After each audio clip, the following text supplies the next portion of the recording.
Spanish leadership has erupted after the massive migrant surge from Morocco, with Madrid railing against EU partners and Ceuta's local leaders warning the crisis is far from over.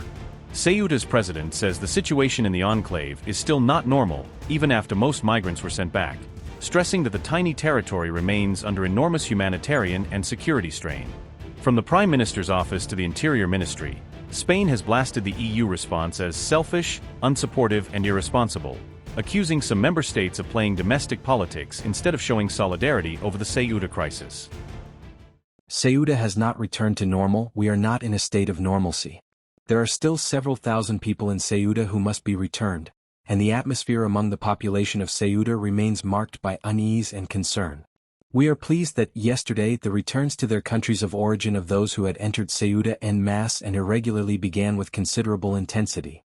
It seems essential to designate the Ceuta border, in terms of its infrastructure, assigned personnel, applicable regulations, and available material and technological resources, as an external border of the European Union in Africa.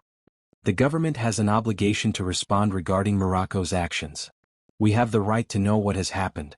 It is shameful that thousands of citizens fear for their safety on the streets of Spain. It's a disgrace that thousands of businesses can't open their doors out of fear. It's a disgrace that thousands of families feel abandoned in their own country. I say again, in just over 24 hours within migration policy in the European Union, I would like to place on record how Spain has been one of the countries at the forefront of migration policy during our presidency, and as the President of the government also mentioned yesterday, the European Pact on Migration and Asylum was approved.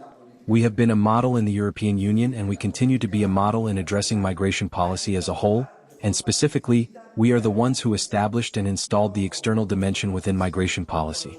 That is to say, migration policy must be worked on in a decisive, permanent way, not with short-termism. With the countries of origin and transit, first, to make it viable for people to live in their countries. Secondly, to fight against the mafias by dismantling them.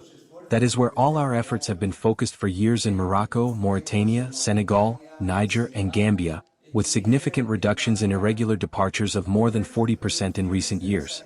I would finally like to speak about the letter that the Prime Minister sent this morning to the President of the Commission and the President of the Council, requesting the convening of a Council of Ministers of the Interior as soon as possible. And it has a very clear cause, a very clear origin. It is true that most of the countries of the European Union have expressed their support for Spain in a difficult, complex situation which, as I say, we have reversed in a short period of time, but there are other countries that have really used it or have shown an absolutely selfish, unsupportive, and irresponsible attitude, making the selfishness of partisan politics a line of action that is completely unacceptable. We remember that in 2021 there was a major problem on the Spanish external borders in Eastern Europe and as a consequence of actions by Belarus. We remember that in 2023 there was an absolutely difficult situation in Lampedusa, Italy. Spain really acted by sharing that burden, that complex situation. Immediately, that selfishness, that failure to uphold the values of the European Union, is what led the Prime Minister to request that extraordinary council. In the sad events, dramatic events that are unfolding in Ceuta in the last 48 hours, at least 67 lives have been cut short, and this happens because of the mafias that traffic in human beings and in situations of extreme vulnerability. To apply this suspension, thinking that it responds to this attack from a sister Mediterranean country. Much collaboration in past years and now this situation of very sharp contrast. Well, I would ask for more solidarity, more responsibility, and, of course, less selfishness. That selfishness that has been displayed.